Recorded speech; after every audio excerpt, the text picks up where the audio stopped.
All right, man, it's race day. So we just pulling up here at the Atlanta Motor Speedway here in Hampton, Georgia for the AMBETTER Health 400. I made the mistake of not getting there a little bit earlier because they forced me to park in an area that was pretty bad on the out, man. Sometimes when you think about different events, you got to think about the out. Think about when you're leaving, think about traffic. So I was probably in traffic for about a good hour, probably maybe a little bit longer. Man, just to be straight up, I really never understood how thrilling NASCAR races could be. I used to wonder how going around a big oval over and over and over could be exciting. But as soon as I stepped foot inside the Atlanta Motor Speedway, this electrifying feeling, man, just came over me. But I think another one of the reasons that I never really had a desire of going to a race is because in the past, man, it wouldn't be a big surprise to see Confederate flags being flown all over the place, making people that look like me just apprehensive about even coming. But recently, over the years, man, NASCAR, along with the Vice President of Diversity, Equity, and Inclusion, Brandon Thompson, who's also an HBCU graduate, have really made strides to make everyone feel welcome. One of the ways they did this was actually by banning the Confederate flag in 2020. I think that's great. So, I was actually surprised at the number of people of color in attendance and a part of each racing team. The diversity on each racing team, it just shows you a great example of what we could do if we all work together. Like everybody, no matter what color they are or whatever, everybody has a certain goal on that team, and that's to make that driver successful. From changing the tires to gas to windshields to even the guy that replaces the driver's water during his, what they call it, a pit stop. Yeah, down there in pit row.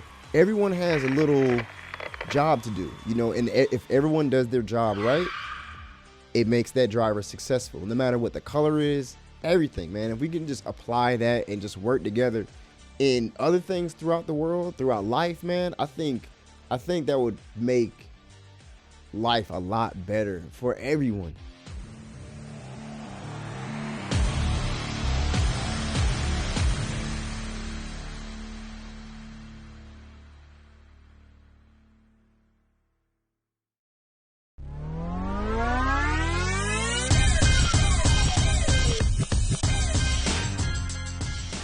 Dude, it's so crazy to think about how fast these dudes are going, but yet there aren't more crashes. Like, there's crashes at, every race.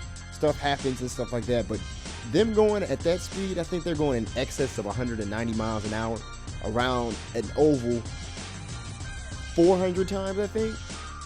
I think the oval is about a mile, and they're going around that track so fast. I think they probably go around that track in less than 20 seconds. But how you go a whole mile in less than 20 seconds? And they're going so close. Like, the dude, you see one dude, he's going so fast. You see this other dude, he's tailgating him. And I'm like, dude, just me and my little CRV, if somebody gets too close behind me and we're going 60 miles an hour, I'm apprehensive. I'm looking behind me. I'm like, why are you on my tail? These dudes are going 100, like I said, in excess of 190 miles an hour, just like it's nothing, man. Them boys be moving. And it's so amazing to see that shit up close. It's like, how the hell is that possible? Dude, it's so amazing, man. Just all the technology you see them using.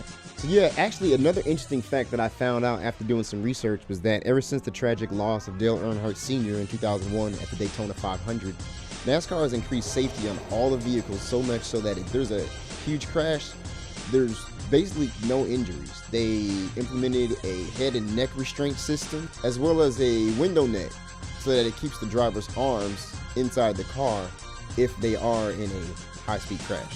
Man, the skill, just think about the skill and precision that you have to be a race car driver, man. You gotta have some balls, man. What are the requirements for being a NASCAR driver? Can I walk up and be like, hey, I would like to apply to be a race car driver? So yeah, man, you see that number 23 car? So yeah, man, I don't know if you guys know it, but me and Michael Jordan, we go way back, man. So I had the opportunity and privilege of standing next to Bubba Wallace's car, and he drives for the 2311 team, which Michael Jordan is one of the owners. And so technically, being that I was standing next to the 2311 car, I actually know Michael Jordan's. So yeah, man, I really don't know anything about NASCAR.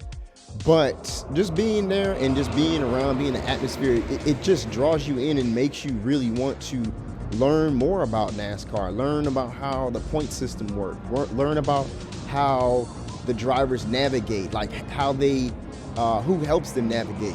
Man, I ain't ever seen so much rubber and tires in one place in my life. Like, I really wonder on average how many tires a team goes through in a single race.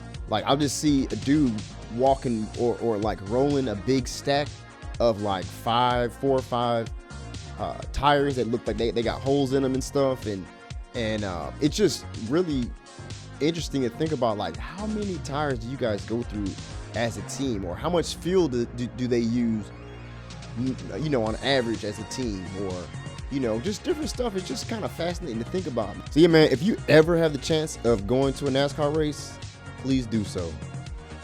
I guarantee it'll change your life, man. You'll become a fan. You will definitely become a fan. Like I said, man, before I came to a race, I had no desire to come, man. But being there, being around those cars, man, and just seeing it up close, man, just really made me a fan, man. I every time they come to the Atlanta Motor Speedway, I definitely am going to try to make it.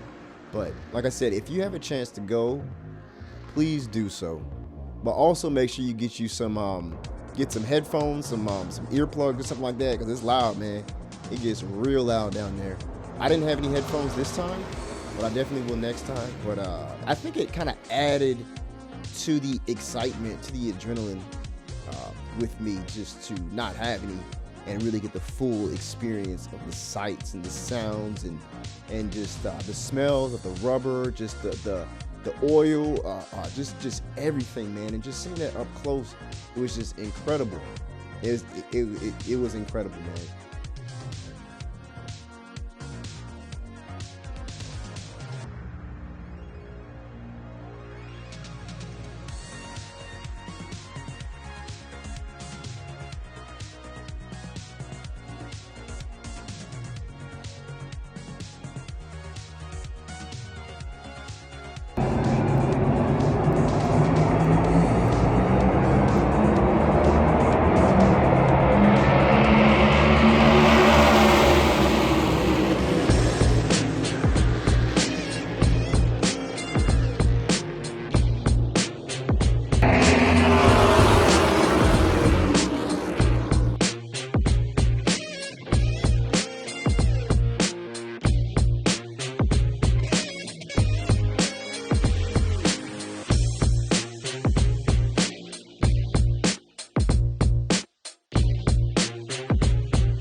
Anyway, man, I'm just glad to be here, man. Like I say, about everything that I do, everywhere that I go, every day I wake up, man, I'm just glad to be here.